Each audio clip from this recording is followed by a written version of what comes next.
Excellent.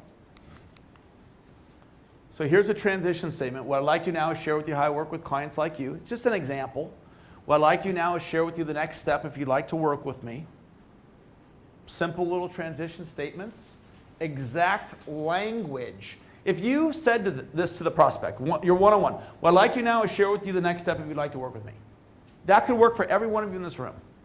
Simple transition statement. This is exactly how I close when I'm selling one-on-one.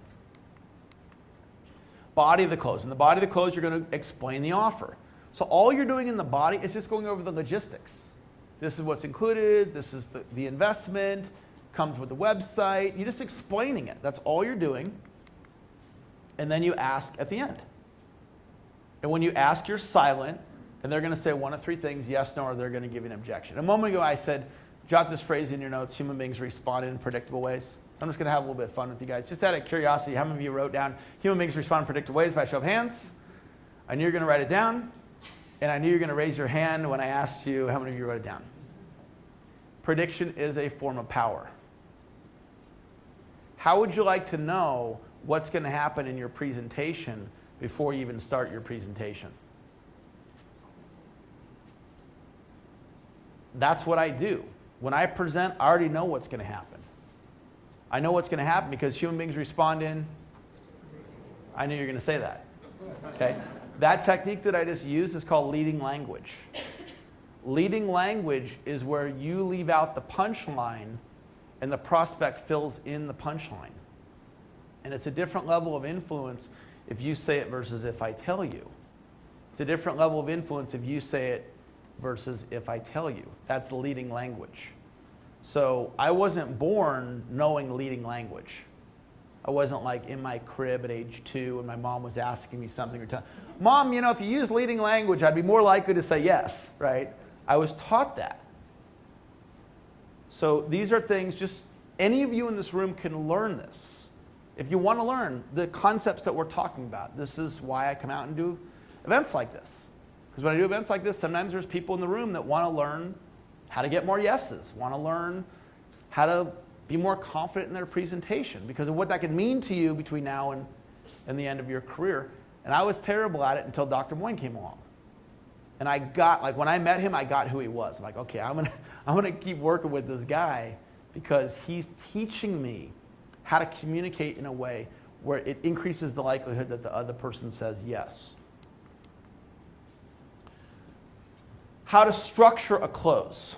So you can take out your camera if you want right now, if you want to get a picture of this. And if your camera is kind of far away, and you can get out of your chairs if you want and come up real close. This is how I structure a close.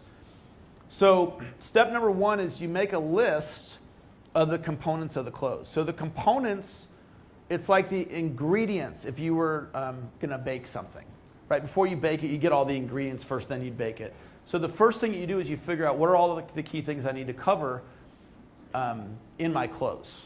So what's included, and the benefit if you do it now, and the final close, and the transition into the close, and all these different things. You would just simply list out every key thing that you need to cover in the close. What I'm teaching you right now, very few people in the world know this. It's not hard at all. There's nothing hard about it. So much of what I teach, it's very simple, but it's not intuitive. So if I give you a bike lock, every one of you in the room has an imaginary bike lock, and they're all a different combination. And I say, okay, open up the bike lock. I don't give you the code, right? So open up I don't give you the combination. You wouldn't be able to do it. If I raise the stakes and said, I'll give you 10 grand if you can open it by the end of the day, I'll try really hard. Nobody will be able to do it because it's a lock. I mean, it's possible, but it's unlikely. But if I give you the combination, how many times does it take before you can open it? 1. Okay? Opening up a bike lock is easy, but it's not intuitive.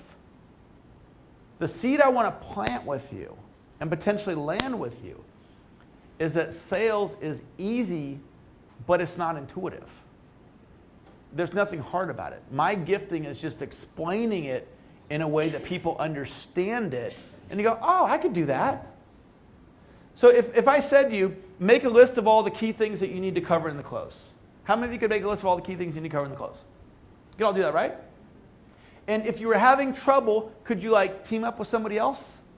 Get with your up line, cross line, down line, side line. Hey, what did you get, right? And then you guys can collaborate on it. So now you got this list of all the key things that you need to cover in the close, okay? Step number 2 is you put the components in order to create a closing outline.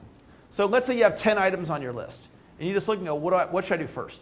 In my world, you do transition into the close first, final, close last, and then the steps in between, you just put them in order, right?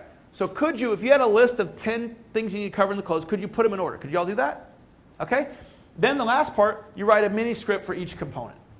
So if you're talking about the different pricing, you would just write out how you would communicate the pricing. And that takes a little bit of expertise, but it's doable. Now, if you did that, how many of you would agree with me you'd be more confident in the close? Yeah. If you practiced it and role-played it, is this doable for, would you agree that it's doable? Once you understood that, could you teach it to somebody else in your team? The only reason I know this is because Dr. Moyne started teaching me how to think like this. And as he explained it, I went from 10,500 to 51,000 like that. And I never look back because I'm like, oh, there's nothing hard about it. It's just I didn't get it. In selling, if you don't have the combination down, it could be so frustrating. Because you're just banging your head against the wall like, why is this not working? I have this awesome product. How come everybody isn't signing up? Right? Because there's a structure to it. Is this valuable for you guys?